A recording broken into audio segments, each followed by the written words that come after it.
घंटीधारी ऊंट। एक बार की बात है कि एक गांव में एक जुलाहा रहता था। वो बहुत गरीब था। उसकी शादी बचपन में ही हो गई थी। बीवी आने के बाद घर का खर्चा बना था। यही चिंता उसे खाए जाती। फिर गांव में अकाल भी पड़ा। लोग कंगाल हो गए। जुलाहे की आय एकदम खत्म हो गई। उसके पास शहर जाने के सिवा और कोई चारा न रहा। शहर में उसने कुछ महीने छोटे मोटे काम किए।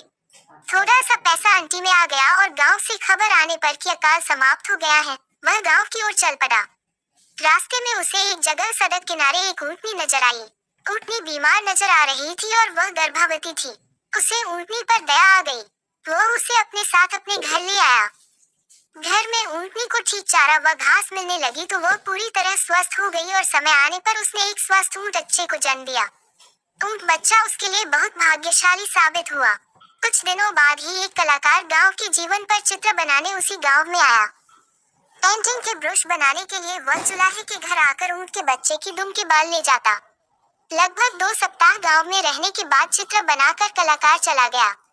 इधर ऊँटनी खूब दूध देने लगी तो जुलाहा उसे बेचने लगा। एक दिन वह कलाकार गांव लौटा और जुलाहे को काफी सारे पैसे दे गया, क्योंकि कलाकार ने उन चित्रों से बहुत पुरस्कार जीते थे और उसके चित्र अच्छी कीमतों में बिके थे। जुलाहा उस ऊँट बच्चे को अपना भाग्य का सितारा मानने लगा। कलाकार से मिली राशि के कुछ पैसों से उसने ऊँट के गले के लिए सुंदर सी घंटी खरीदी और पहना दी। इस प्रकार जुलाहे के दिन फिर गए। वो अपनी दुल्हन को भी एक दिन बौना करके ले आया। ऊँटों के जीवन में आने से जुलाहे के जीवन में जो सुख आया, उससे जुलाहे के दिल में इच्छा हुई कि जुलाहे का धंधा छोड़ क्यों न वह ऊँटों का व्यापारी ही बन जाए। उसकी पत्नी भी उससे पूरी तरह सहमत हुई। अब तक वह भी गर्भवती हो गई थी और अपने सुख के लिए ऊँटनी व ऊँट बच्चे की आभारी थी। जुलाहे ने कुछ ऊँट खरीद लिए। उसका ऊँटों का व्यापार चल निकला। अब उस जुलाहे के पास ऊँटों की एक बड़ी टोली हर समय रहती। उन्हें चरने के लिए दिन को छोड़ दिया जाता। ऊँट बच्चा जो अब जवान हो चुका था उनके साथ घंटी बजाता जाता। एक दिन घंटीधारी की तरह ही के एक युवा ऊँट ने उससे कहा, भैया तुम हमसे दूर दूर क्यों रहते हो? घंटीधारी गर्व से बोला, वाह तुम एक साधारण ऊँट हो। मैं घंटीधारी मालिक का दुलारा हूँ। मैं अपने से ओछे ऊँटों में शामिल होकर अपना मान नहीं खोना चाहता।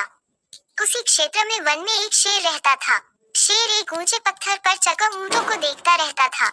उसे एक ऊँट और ऊँटों से अलग थलग रहता नजर आया।